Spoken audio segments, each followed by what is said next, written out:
Mana nyiribihe wanciye iki ko mu bakiranutsi ntarimo gakondo yanjye ariyo kavukire nayo uratuzi twari babiri sinabura kukuramburira amaboko mana n'amarira wahanaguye ku matama yanjye sinabura kukuramburira Mana nyiribihe wanciye iki ko mu bakiranutsi narimo gakondo yacu ariyo kavukire nayo urabizi twari babi sinabura kukuramburira amaboko mana n'amarira wahanaguye ku matama yanjye ikaze mu ndirimbo y'umunsi mwene data Imana ishimwe cyane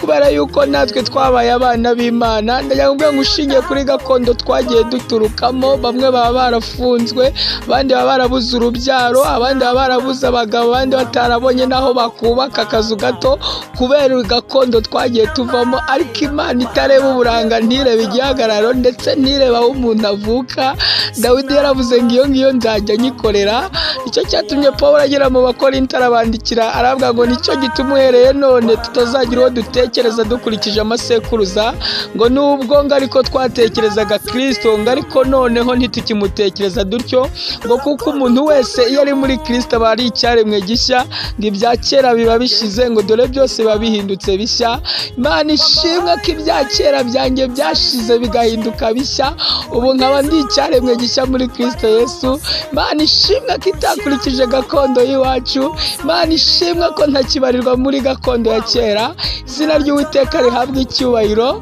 nawe ushimira Imana ko itakigufatanya n'amasekuruza ya kera ngo ibiguhore ahubwo ikwita icyaremwe gishya ikaguha imigisha ikaguha ibyo ukenye ikakurengera Yesu aguha umugisha ushimira Imana kubw'ubwo buntu amen cyari kitwishe nabi